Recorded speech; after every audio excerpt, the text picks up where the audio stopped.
त्रिवेणी का संगम हो जाता है। और जो व्यक्ति तीर्थ में ही बैठ करके कथा सुनता है उसके लिए फिर क्या कहना है।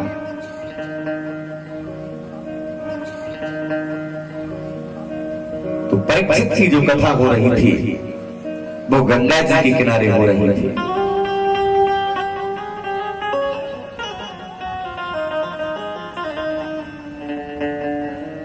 एक गंगा के साथ में एक ज्ञान की गंगा का भी प्रादुर्भाव हुआ।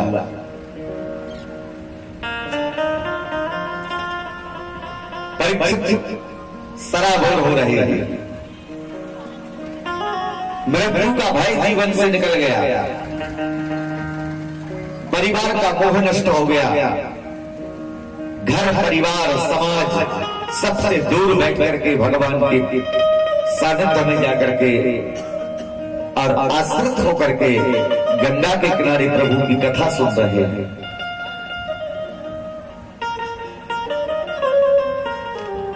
परीक्षित महाराज ने जाकर के गुरुदेव भगवान को साष्टांग प्रणाम किया, अनेक प्रकार के निवेदन किया। गुरु जी आह्लादित हो गए।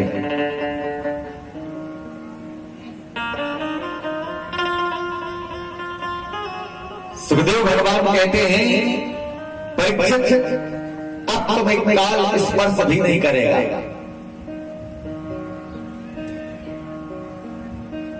सारे बंधनों से मुक्त कराने वाली है तो मात्र एक ठाकुर की कथा है। आदि व्याधियां ये सब एकदम नष्ट हो जाती हैं।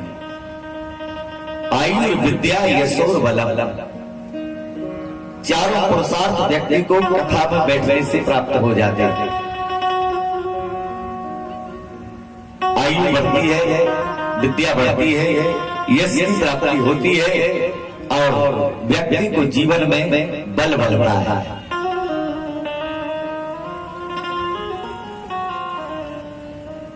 देखिए कबीरदास जी एक सूत्र लिखते हैं कि चलती चक्की देख के दिया कबीरा रोए।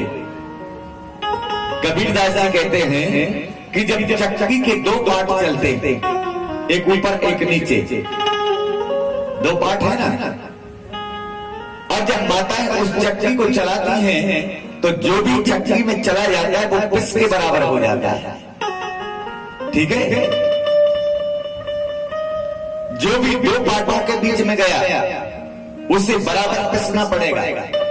चलती चक्की देख के दिया कबीरा रोए, दो पार्टन के बीच में साधु तो बचाना कोई, सबको पिसना पड़ता है। कबीर ने तो ये दोहा लिख दिया, पर हमारे बाबा तुलसी इसी बात का खंडन करते हुए कहते हैं कबीर जी आप कह तो ठीक रहे हैं कि दो पाटन के बीच में साधु तो बचाना कोई, पर याद रखिए चक्की तो चल रही है और चक्की के बीच में जो आया तो पिस करके समाप्त हो जाता है, परंतु चक्की के दो पार्ट के बीच में एक कील लगी रहती है। ठीक है, लोहे की कील।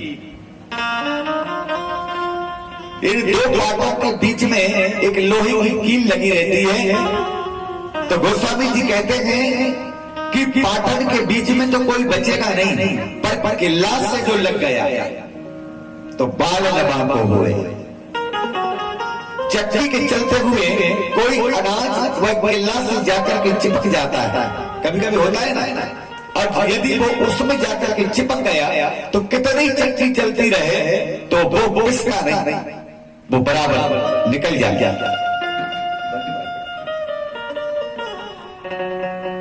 तो वो किसी भी रूप में किल्ला से जो लग गया तो बाल लबाको होए।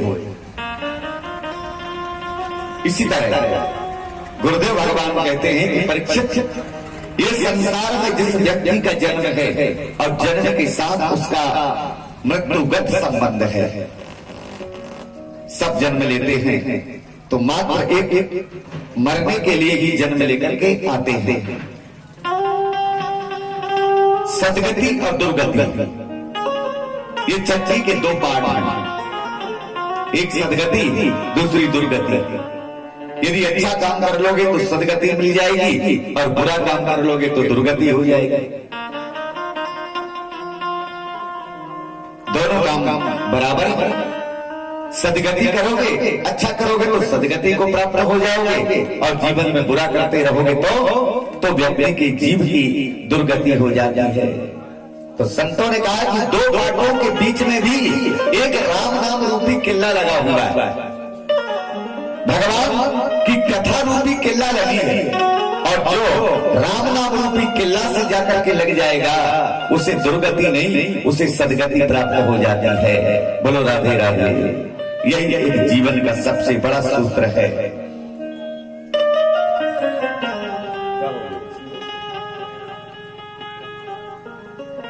तो परीक्षित से गुरुदेव भगवान कहते हैं कि तुम भागवत रूपी किला से लग गए हो, और भागवत का आश्रय तुमने जीवन में लिया है, तो तुम्हारे जीवन में अब किसी प्रकार के विकार उत्पन्न नहीं होंगे। परीक्षित के सजल नेत्र हो गए, कंठ अवरुद्ध हो गया है। अनेक प्रकार से गुरुदेव भगवान को प्रणाम किए हैं और कहा कि महाराज आपने मुझे कृतार्थ कर दिया। आज गुरुदेव भगवान कहते कि आज क्या सुनोगे? तो परीक्षित ने कहा कि आप तो पूछने की बात नहीं है, आप तो मुझे सुनाइए। प्रभु भागवत में भगवान की क्या लीला हुई? आपने भगवान के 24 अवतारों के बारे में बताया कि भगवान ने 24 अवतार लिए, और उन 24 अवतारों में भगवान ने 5 सर्ग में अवतार लिया है, और 5 सर्ग में अवतार लेकर के भगवान के 2 विशिष्ट अवतार हुए। पहला कृष्णावतार, दूसरा रामावतार। ये भगवान के विशिष्ट अवतार। बाकी आगे इस युग में भी भगवान के अन्य महापुरुष अवतार हुए हैं, जिनमें रामकृष्ण परमहंस, वल्लभाचार्य जी इत्यादि संतों के रूप में भी प्रभु अवतरित होकर के आए हैं। परीक्षित ने कहा गुरुदेव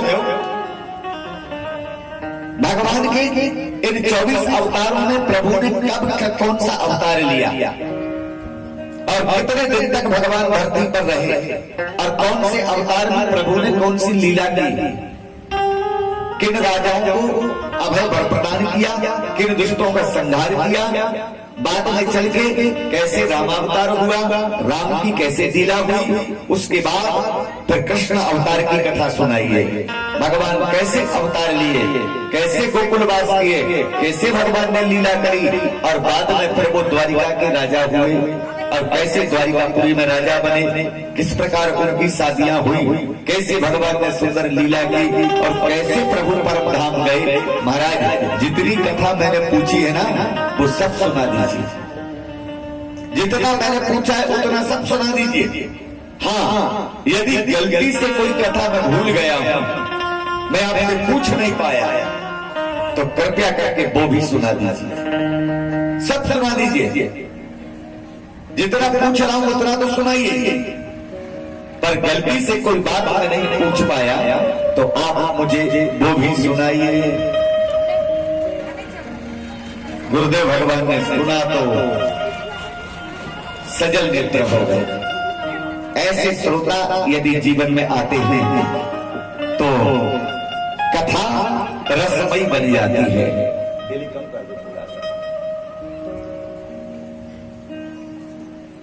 सुखदेव भगवान कहते हैं परीक्षित, मैंने कल महाराज मनु के वंश की वंशावली को सुनाया, और कल तक भगवान के 5 अवतार हो चुके। आपने सुना, इन 5 अवतारों में भगवान का पहला अवतार है सनक सनंदन सनातन सनत कुमार। धरती में प्रभु ने पहला अवतार लिया। दूसरी बार जब पृथ्वी रसातल को चली गई तो भगवान ने फिर बराह का रूप लिया। तीसरी बार नारद बनकर के आए, और नारद बनकर के इन्होंने वेद व्यास के द्वारा भागवत का निर्माण कराया। चौथी बात, धर्म की पत्नी कला से भगवान नर और नारायण के रूप में अवतरित होकर के आए, जो आज भी नर नारायण बद्री विशाल में विराजमान है। प्रेम से कहो श्री राधे। बद्री विशाल में जो भगवान ने नर और नारायण के रूप में दो पहाड़ों का निर्माण किया, इन्हें नर नारायण कहा जाता है। और पांचवा अवतार भगवान ने कपिल रूप में अवतार दिया, जो अपनी माता को संग शास्त्र सुनाया और अनेक प्रकार मां को ज्ञान देकर के कपिल भगवान गंगा सागर में जाकर के स्थापित हुए थे।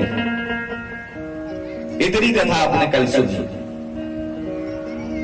आगे परीक्षित प्रश्न करते हैं कि महाराज आपने महाराज मनु की 3 कन्याओं में इन 5 अवतारों को बता दिया। मनु की 3 कन्या आपने सुना कल, आकृति, देवहूति और प्रसूति। तो आकृति रुचि प्रजापति को, देवहूति कर्दम प्रजापति को और प्रसूति दक्ष प्रजापति को। ठीक है ना? यही तक कथा हुई। तो अब परीक्षित ने पूछा कि गुरुदेव आपने इनकी बेटियों के बारे में तो बता दिया, कृपा करके आप इनके बेटों के बारे में बताइए कि महाराज मनु की बेटियों के बाद इनके बेटे कितने हुए। तो गुरुदेव भगवान मंगलाचरण करके कथा प्रारंभ करते हुए कहते हैं कि प्रियव्रतो तान पादो सदरूपा पते सुते। महाराज मनु के 2 पुत्र हुए। बड़े बेटे का नाम प्रियव्रत पड़ा, इनके 10 पुत्र हुए। 3 नैष्ठिक ब्रह्मचारी हुए और 7 सप्तद्वीपा पृथ्वी के राजा हुए। ये बड़े पुत्र। प्रियव्रत के छोटे भाई जो थे, इनका नाम पड़ा उत्तानपाद। उत्तानपाद की 2 पत्नी हुई और दोनों पत्नियों के एक बेटे हुए। एक का नाम उत्तम पड़ा, दूसरे का नाम ध्रुव पड़ा। समझिएगा। परीक्षित ने कहा गुरुदेव उत्तानपाद की 2 पत्नी कैसे हुई, और जब 2 पत्नियां हुई तो राजा उत्तानपाद के इन 2 पत्नियों में 2 बेटे कैसे हुए। तो सुखदेव भगवान हंसते हुए कहते हैं कि परीक्षित समझना बात को, ये संसार में जितने भी लोग बैठे ना, यहाँ नहीं, पूरे भारत में नहीं, पूरे विश्व में, धरती में, ये संसार में जितने भी मनुष्य हैं, हम सब उत्तानपाद ही हैं। बोले राधे राधे। उत्तानपाद एक नहीं था, सब उत्तानपाद। अब कैसे उत्तानपाद? तो उत्तानपाद का अर्थ होता है सिर नीचे और पैर ऊपर। उत्तानपाद उल्टा। तो मां के गर्भ में प्रत्येक व्यक्ति उत्तानपाद है। ठीक है? सब उल्टे लटके हुए। और जब मां के गर्भ में प्रत्येक व्यक्ति उत्तानपाद है, तो उस उत्तानपाद, प्रत्येक उत्तानपाद की 2 पत्नी है। देखिए, अब आप कहेंगे ये तो सरासर अन्याय है भाई, हमारी कैसे 2 पत्नी हो सकती है? तो सुखदेव भगवान कहते हैं कि जीव रूपी उत्तानपाद की 2 पत्नियां होती हैं। एक का नाम होता है बुद्धिमानी और दूसरी का नाम होता है मनमानी। ठीक है? 2 पत्नी की नहीं। तो बुद्धिमानी का अर्थ है, बुद्धिमानी कहती है कि जीवन में जो मिल जाता है उसी में संतुष्ट रहना सीख लो। ये कहती है बुद्धिमानी। पर उसकी जो छोटी है, बहन है, वो उसका नाम है मनमानी। मनमानी कहते हैं ऐसा नहीं, भाई भाई में कलेश उत्पन्न कर लो, परिवार में बिल्टन उत्पन्न कर दो, जहां तक बने बुरा करो, अच्छा मत करो। ये मनमानी के काम। मनमानी तो ठहरी, जो चाहे वो करा दे।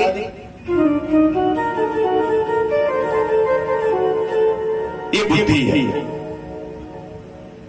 और बुद्धिमानी प्रत्येक व्यक्ति के पास रहती है। महाभारत में एक कथा आती है, जिस समय भीष्म पितामह बाणों की सैया में पड़े थे, अपने जीवन के अंतिम क्षणों को याद कर रहे थे, और अचानक गोविंद को याद आया कि मैंने भीष्म को ये वचन दिया है कि भीष्म जब आप मरोगे तो मैं आपके सामने रहूंगा। देखिए, तो भीष्म पितामह के सामने गोविंद आए, और भगवान जब सामने खड़े हुए तो भीष्म पितामह तो बाणों की सैया पर थे, यहाँ भी बाण, यहाँ भी बाण, यहाँ भी बाण, यहाँ भी बाण, सब पूरे शरीर में बाण ही बाण लगे हुए थे, हिलने की तक क्षमता नहीं थी। तो भगवान को देख करके हाथ भी नहीं हिला पा रहे थे, क्योंकि हाथों में भी बाण लगे, बाणों की सैया, बाणों का विस्तार सब बाणों का था। तो आंखों ही आंखों से भगवान को प्रणाम किया, और भगवान को आंखों ही आंखों से प्रणाम करके बोले कि गोविंद, आज तो मैं ऐसी अवस्था में भी नहीं हूं कि इन हाथों को जोड़ करके आपको प्रणाम करूं, क्योंकि हाथों पर भी तो बाण है। दूसरा, इस मुद्रा में भी मैं नहीं हूं कि उठ करके आपके पास आ जाऊं, क्योंकि पैरों पर भी बाण, ऐसी अवस्था मेरी नहीं है कि मैं आपको झुक करके प्रणाम करूं, क्योंकि मेरे अंग अंग पर बाण लगे हुए हैं। मैं केवल आपको आंखों से ही नमन करता हूं। तो भगवान बोले कि भीष्म दादा, अब क्या चाहते हो? तो भीष्म ने कहा कि गोविंद, अब जाने की इच्छा हो रही है, अब जाना चाहता हूं। तो भगवान ने पूछा कि भीष्म पितामह, यदि आपकी कोई इच्छा हो तो बताइए, अंतिम इच्छा सबकी पूरी की जाती है, आपकी क्या इच्छा है? तो भीष्म ने कहा कि महाराज, आज तक मैंने आपको बताया नहीं, कुछ कहा नहीं, पर एक कृपा कर दो। तो भगवान बोले आज्ञा करो। तो भीष्म ने कहा कि महाराज, मेरी एक बेटी है, समझना, मेरी एक बेटी है, और जैसे ही बेटी का नाम लिया ना, तो जितने पांडव परिवार खड़े थे वो सब एक का एक मुंह ताकने लगे। ये तो अखंड ब्रह्मचारी, इनकी बेटी कहां से हो गई? इन्होंने तो संकल्प लिया था कि मैं जीवन आजीवन विवाह नहीं करूंगा, तो बेटी कहां से आ गई? तो भीष्म ने कहा कि मेरी एक बेटी है, और आज तक मैं अपनी बेटी के योग्य वर ढूंढ रहा हूं कि उसकी शादी कोई भले व्यक्ति से कर दूं, और आज तक कोई वर मिला नहीं। तो गोविंद, इतना तरासने के बाद मुझे लगा कि मैं अपनी बेटी की शादी आपसे कर दूं, तो आप मेरे दामाद बन जाइए, मेरे भाग्य उदय हो जाएंगे। भगवान निस्तब्ध खड़े खड़े सुन रहे हैं, ये क्या बोल रहे हैं? कहां की बेटी हो गई, कहां के दामाद बना रहे हो? तो सब पांडव लोग खड़े थे, अब किसी की ताकत नहीं कि भीष्म पितामह से ये पूछे कि कौन आपकी बेटी है। तो भगवान बोले कि महाराज बताइए आपकी बेटी कहां है, मैं जरूर उससे शादी करूंगा। तो भीष्म पितामह बोले कि मेरी बेटी का नाम है नीति,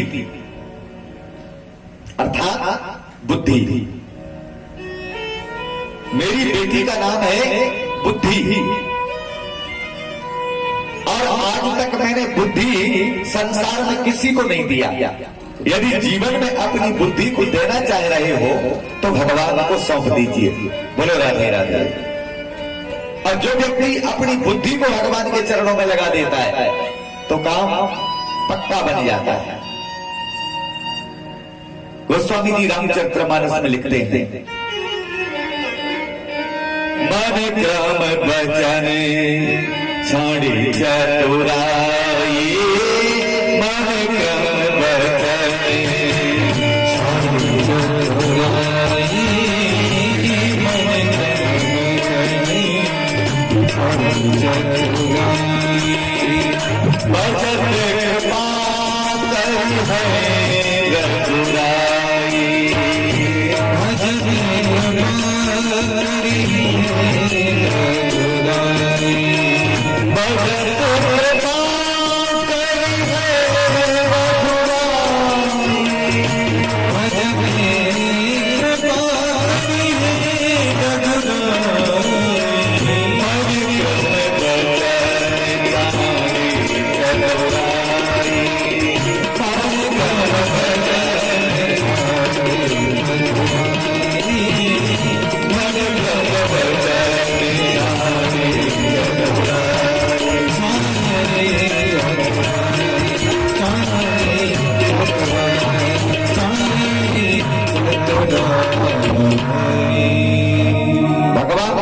चतुरता छोड़ करके मेरे सानिध्य में आई, बुद्धि छोड़ के। जो बन के गया वो बिगड़ के आया, जो बिगड़ के गया वो बन के आया। ये ठाकुर का दरबार। कल कथा में आएगा, पूतना बन के गई तो बिगड़ गई, और पूजा बिगड़ी गई तो बन के आ गया।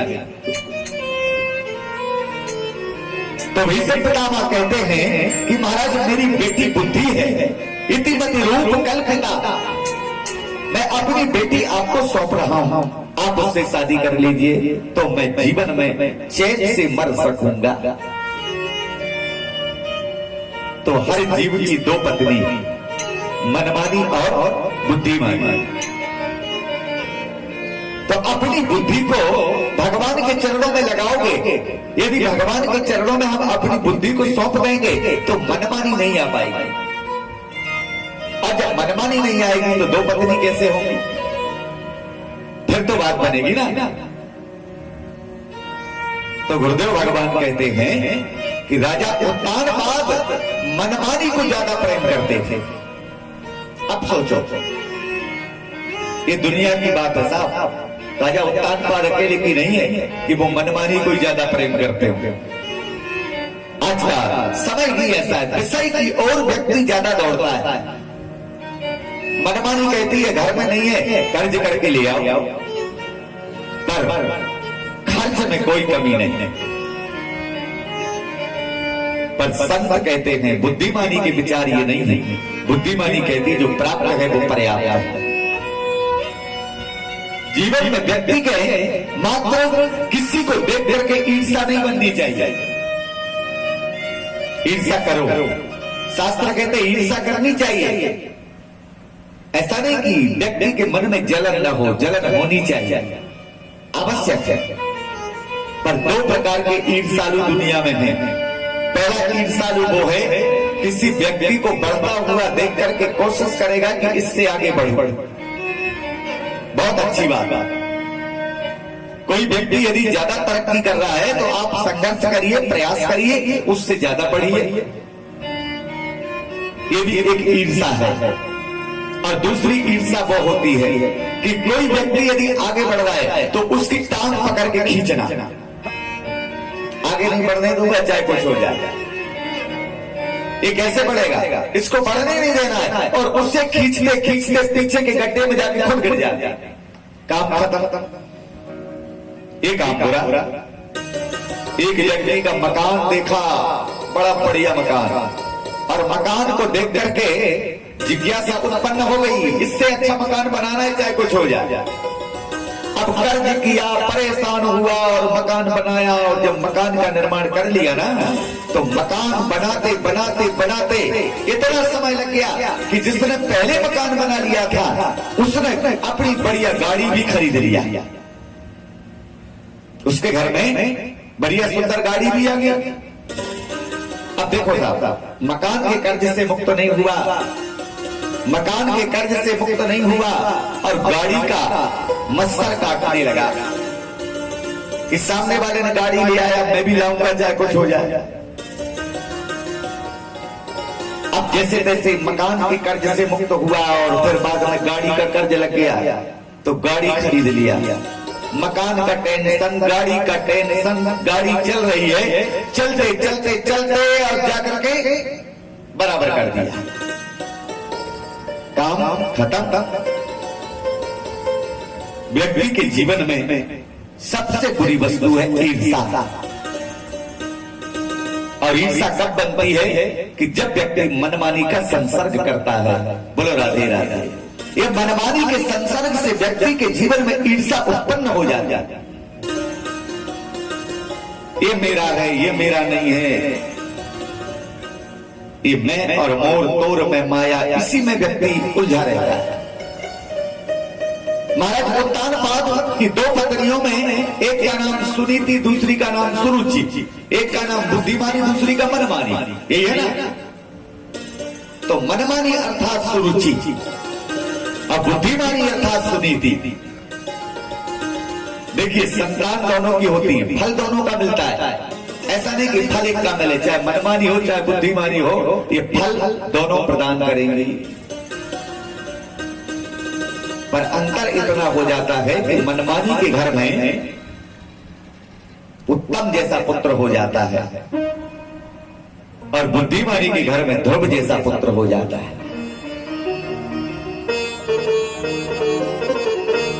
इनके घर में ध्रुव प्रकट हुआ। अब राजा उत्तानपाद का प्रेम मनमानी पर ज्यादा है तो मनमानी की संतान पर ज्यादा रहेगा। तो मनमानी की संतान उत्तम है, वो उत्तम को ज्यादा चाहते थे। 5 वर्ष के दोनों बालक हुए और जब 5-5 वर्ष के दोनों बालक हो गए तो 5 वर्ष की अवस्था तक ध्रुव जी महाराज अपने पिता की गोदी में नहीं बैठे। इतनी उम्र तक वो पिता की गोदी में नहीं बैठ पाए थे, क्योंकि जब जब भी पिता की गोदी में बैठने की कोशिश करते थे तो मनमानी आके भगा देती।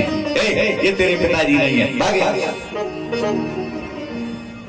छोटा बच्चा अब खेलने में लग जाए, बच्चों के साथ चला जाए तो भूल जाए कि माँ ने क्या बोला है, कोई मतलब नहीं, भूल जाता था।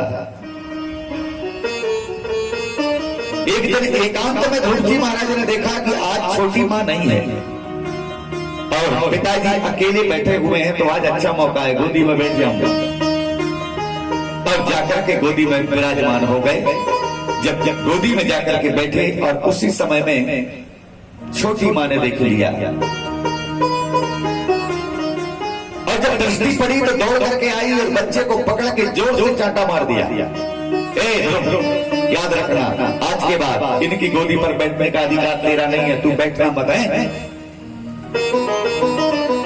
ध्रुव जी महाराज आज तक बोले नहीं थे, पर आज ध्रुव जी महाराज अपनी माँ से बोले कि माँ, मैं कई बार पिताजी की गोदी में बैठने का प्रयास किया, तूने भगा दिया मुझे।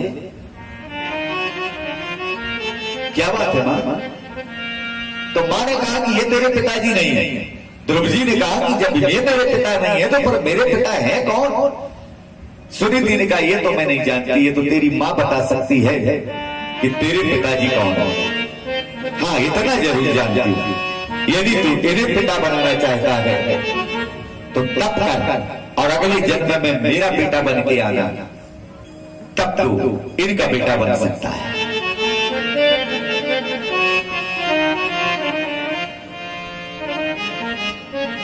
समझना बात को। सुरुचि ने क्या गलत किया है? आज की व्यास एकदम सीधा दोष देने को लग जाते हैं। देखिए, चाहे वो परिवार वाला हो चाहे हमारा शत्रु हो, यदि वो हमें भगवत मार्ग की ओर लेकर के जा रहा है तो वो हमारा परम मित्र है। बोलो राधे राधे। व्यासपीठ में बैठ करके वक्ता केकई को दोष देते। केकई ने बहुत बुरा किया, राम को वनवास भेज दिया। थोड़ा अनुभव कर लो तब दोष देना। आज तक केकई जैसी मां इस धराधाम में पैदा नहीं हुई।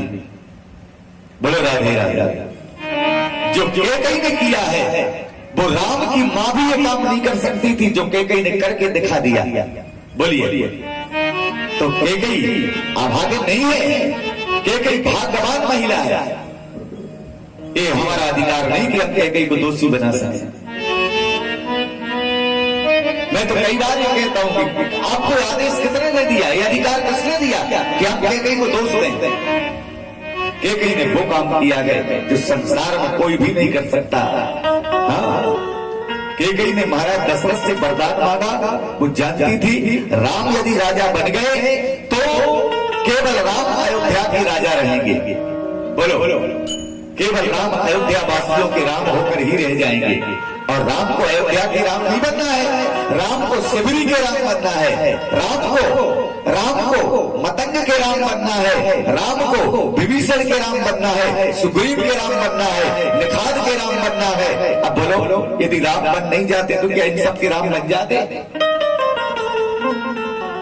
इन सब के राम बनने के लिए राम को बन जाना। तो क्या केकई का दोष है? केकई ने वो किया जो संसार में भारत भारत की कोई नारी नहीं कर सकती। इतना बड़ा त्याग मां कैकेयी ने किया है, जितना बड़ा त्याग संसार में आज तक किसी ने किया ना कोई कर सकता। माता कैकेयी ने महाराज दशरथ से एक शब्द में बात किया था, प्रात हो मुनि बेसधर जो न राम बन जाए। प्रातः काल राम वनवास जाएगा। दशरथ बोले गलती से नहीं गया तो बोले सरकार याद रखिए, पहले आप दूसरी में। मुद्दे की बात, पहले आप हो दूसरे में, तो राम बन जाए चाहे ना जाए इससे मतलब नहीं, लेकिन इस प्रसंग में दो में से एक को मरना पड़ेगा। बोलो या आप मरेंगे या मैं मरूंगी। दो व्यक्तियों में से अयोध्या में एक ही बलि चढ़ेगी। अब आप ये बताइए, मरना पसंद करोगे या अपजस लेना पसंद करोगे? दो काम होंगे। राम वनवास चला गया तो आप मरेंगे, मुझे अपजस लगेगा, और राम वनवास नहीं गए तो मैं मरूंगी, आपको अपजस लगेगा। तो मरना पसंद करोगे कि अपजस लेना पसंद करोगे? ये बात अम्बा कैकेयी और महाराज दशरथ के बीच की है।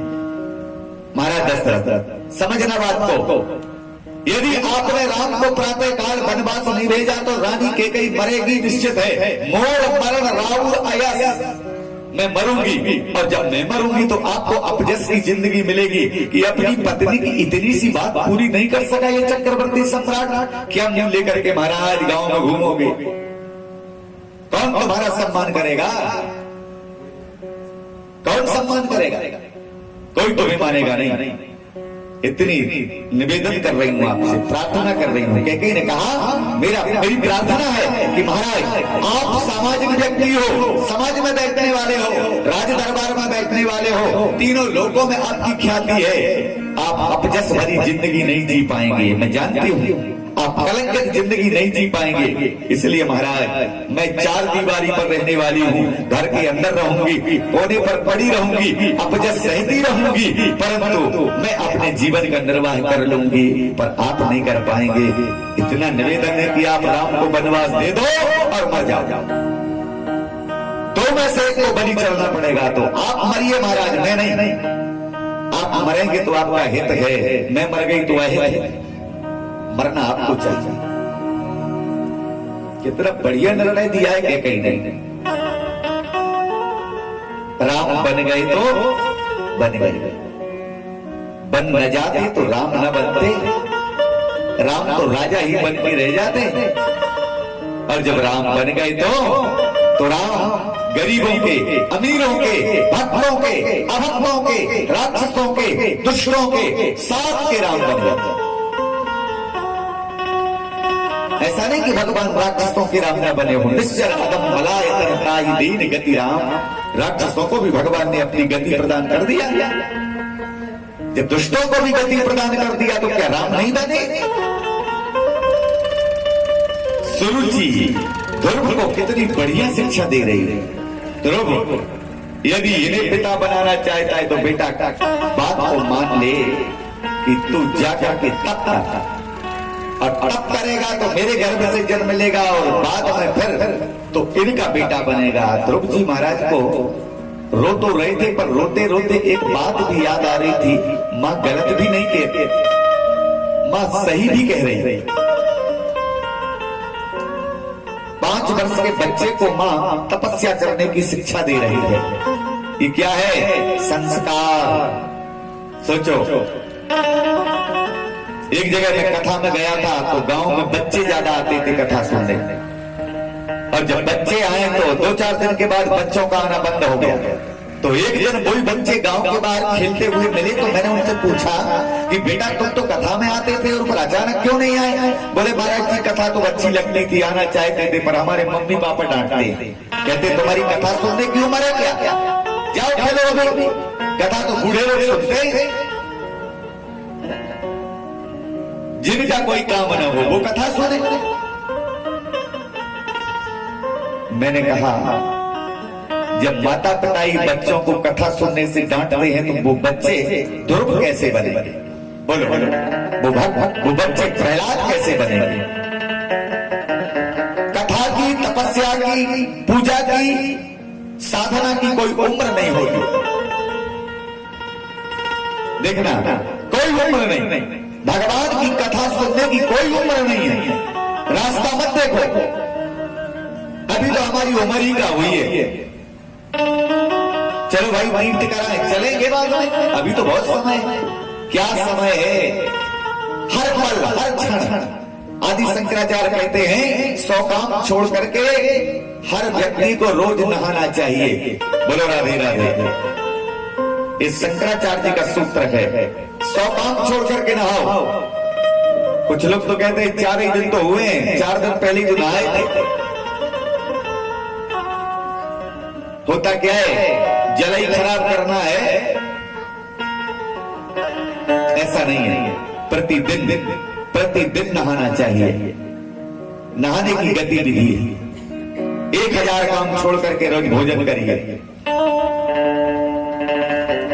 1,00,000 काम छोड़ करके 6 से 7 घंटे निद्रा पूरी करिए, नींद भी पूरी करिए। और 1 करोड़ काम छोड़ करके रोज भजन भी करिए। रोज भगवान का भजन करो, नित्य, छोटा हो बड़ा हो। कल मैंने कहा था, जो करेगा उसके लिए करेगा। सब करो, सब। ये संकल्प हमें जीवन में लेना चाहिए। केवल पूजन में ही टाल मटोली होती है साहब। बच्चे कहते हैं दादाजी अगरबत्ती लगा देंगे, हम काय को लगाएंगे? दादाजी कहते हैं हाँ जाओ तुम लगा दो। दादी में बात चली गई। बेचारे भगवान देखते रहते हैं, देखो कौन आता है। सुबह शाम इतना टेंशन भगवान का, इतना टेंशन बन जाता है। आदि शंकराचार्य कहते हैं जिस दिन आप भगवान का भजन न करो उस दिन आपको भोजन करने का भी अधिकार नहीं है। बोलो राधे राधे। हर व्यक्ति को नित्य भगवान का भजन करो। और भजन नहीं है तो जीवन में जीना नहीं, बेकार है, ये व्यर्थ चला जाता है, कोई काम का नहीं है। जैन धर्म कहता है नित्य, कल के काम को आज करो, हर समय करो, कल किसी ने देखा नहीं।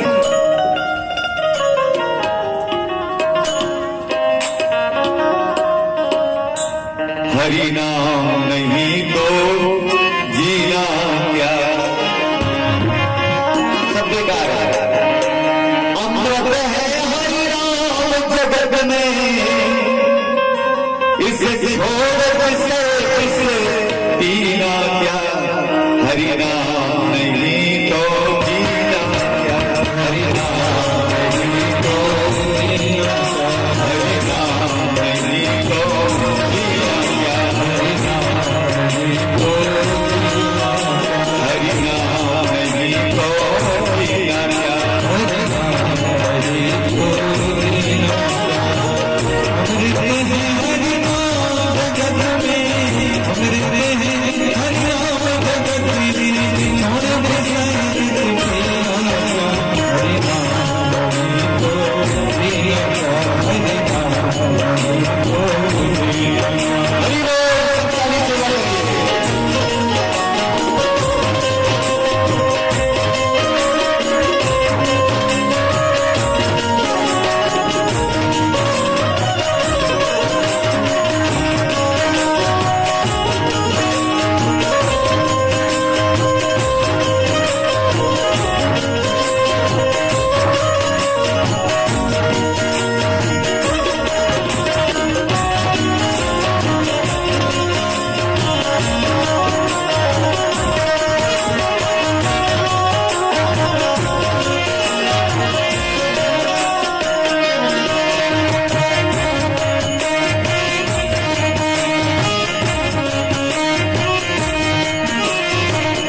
बजे तक सोऊंगा, पर कल से 4 बजे रात में उठूंगा। कल काय को भैया, कल कोई जानता है क्या?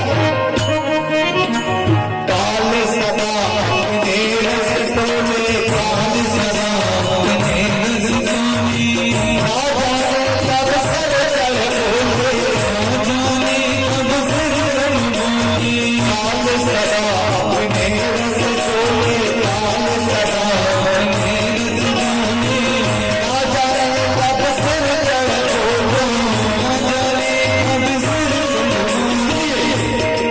आज करो हरि का नाम जपो सदा सर, हरि का नाम जपो हरि का नाम जपो सदा सर, हरि का नाम जपो सदा सर।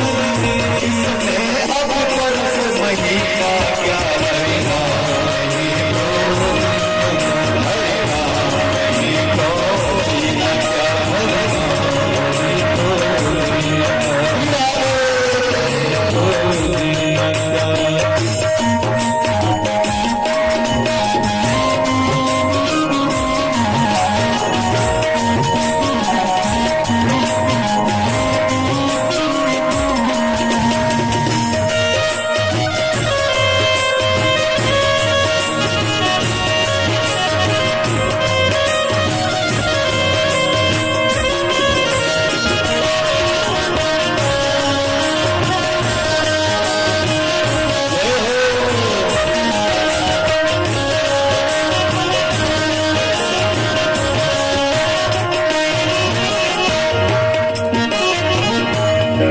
पुष्कर, प्रयाग, काशी, गोदावरी, कुरुक्षेत्र सब घूम के आ जाओ। मन में यदि विकार भरा है तो कोई काम पे नहीं है। क्या करेगा तीर्थ? सारे तीर्थ यही है।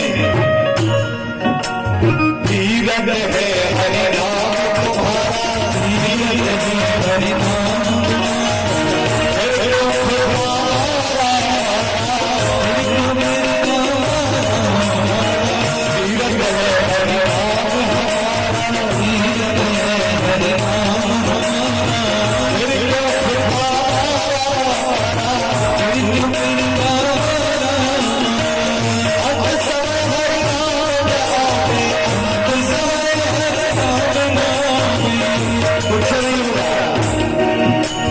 अंत में भगवान को स्मरण नहीं किया तो क्या मिलेगा? घूमो दासी। अंत समय हरि नाम आवे, अंत समय हरि नाम आवे, दासी और कबीरा क्या भैया, हरि को जीना हरि नाम को जीना, हरि नाम नहीं तो जीना क्या भजना को जीना, हरि नाम नहीं तो जीना क्या भजना को जीना, हरि नाम नहीं तो जीना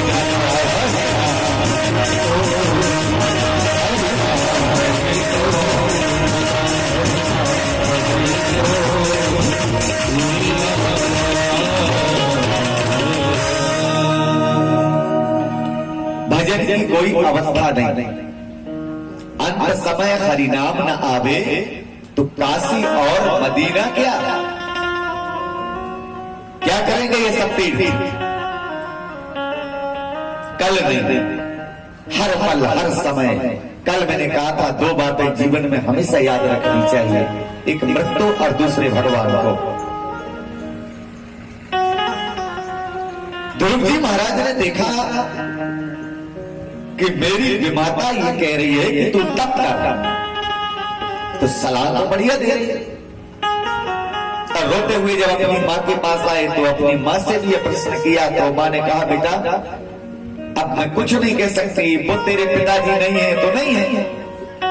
राजा उत्तानपाद तेरे पिता नहीं है, यदि तेरी माँ ने कह दिया तो नहीं है। तो ध्रुव जी महाराज बोले कि माँ आखिर संसार में कोई तो मेरे पिताजी होंगे, बताना। तो बच्चे ने मां को उलझा दिया और सुनीति ने एकदम कह दिया कि तेरे पिता भगवान हैं।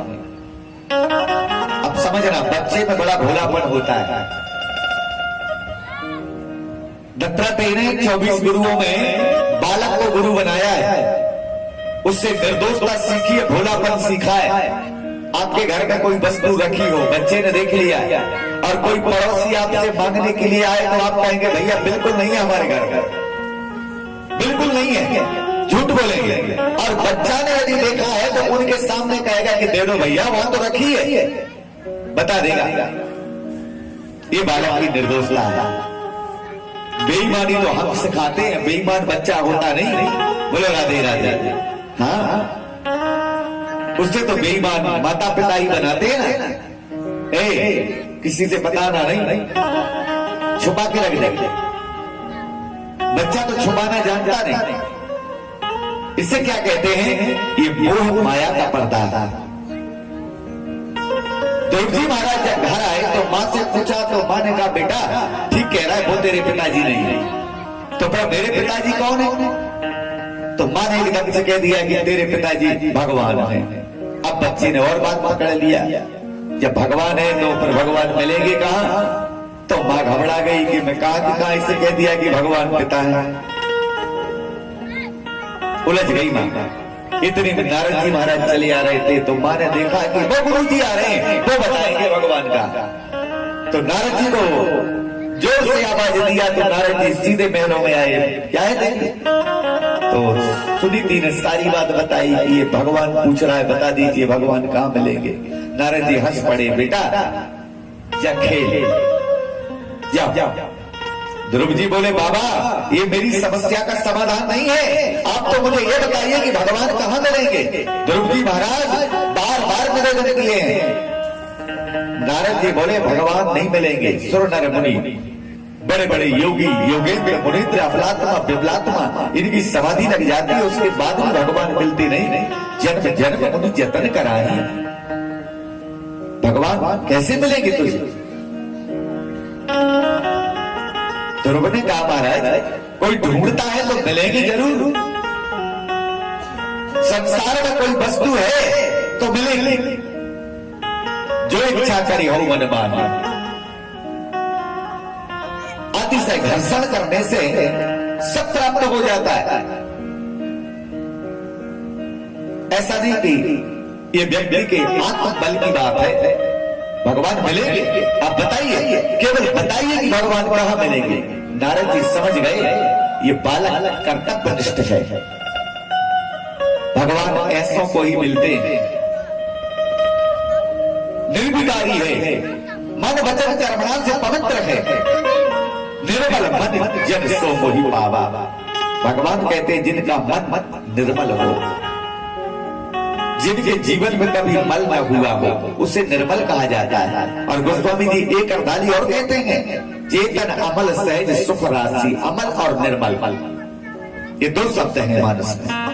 अमल का अर्थ क्या है? अमल उसे कहते हैं कि जिसमें पहले विकार था, पहले तो शराब पीता था, पर गुरु जी से गुरु दीक्षा लेने के बाद छोड़ दिया। ये क्या बन गया? अमल। हाँ, ये अमल। पहले विकार था, परंतु संतों के साथ में बैठ करके विकार खत्म हो गया। और निर्मल का अर्थ होता है कि जिसके जीवन में कभी मल आया ही ना हो, जिसने कभी उसका स्वाद ही न जाना हो, जिसने कभी विकार बना ही ना हो, तो वो व्यक्ति है निर्मल। और निर्मल होता है भक्त। ध्रुव जी महाराज की निर्मल मति है, निर्मल बुद्धि है, कोई मल नहीं, कोई विकार नहीं, कुछ नहीं। भगवान कहते हैं यदि मल अंदर है तो मुझे माना ठीक नहीं। विकार को दूर करिए। एक गांव में एक ही कुआं था, एक ही कुआं, उसी की वाटर सप्लाई होती थी, पूरे गांव के लोग उसी का जल पीते थे। और जब उसी का जल पीते थे तो अच्छा जल था। एक दिन दुर्भाग्य से उसी कुआं में दो बिल्ली के बच्चे खेलते खेलते गिर गए, और बच्चे गिरे और मर गए। अब जब बिल्ली के बच्चे मर गए तो पूरे गांव के परेशान। और वो गांव में इकलौते पंडित जी थे। पंडित जी के घर में गए और जाके पूछा कि गुरु जी बताइए क्या करें, बिल्ली के बच्चा गिर गए। तो पंडित जी बोले ऐसा करो, उसका जल सब निकालो और जल निकाल के कुएं में तुलसी दल, गंगा जल और नर्मदा जल डालो। गांव वाले बोले ठीक। तो गांव वाले गए, अपनी मोटर पंप लगा के पूरा जल निकाल दिया और पूरा जल निकाल के फिर तुलसी दल, गंगा जल इत्यादि डाला उसमें और डाल करके फिर महाराज जी के पास में आए और पूछा कि महाराज जी अब क्या करें? तो महाराज जी बोले कि अब उसमें जल भरो। गांव वाले गए और उसमें जाकर के पूरा जल भर दिया। अब जल भर के फिर महाराज जी के पास गए, महाराज जी अब तो जल भी भर दिए, अब बताइए क्या करें? तो महाराज जी ने कहा कि पहले आप शांति से हमें ये बताओ कि आपने क्या क्या किया है, समझना आपने किया क्या क्या है। तो गांव वालों ने कहा कि आपने कहा जल अलग कर दो, तो हमने जल को अलग कर दिया। अच्छा, गांव वालों ने कहा कि आपने कहा कि उसमें गंगा जल, तुलसी का दल डाल दो, तो हमने वो डाल दिया। फिर आपने कहा कि उसमें जल भर दो, तो हमने जल भर दिया। महाराज जी बोले कि ये बताओ वो बिल्ली के बच्चे? तो गांव वाले बोले वो तो उसी में पड़े हैं, आपने वो थोड़ी कहा था कि उनको निकाल के फेंकना है।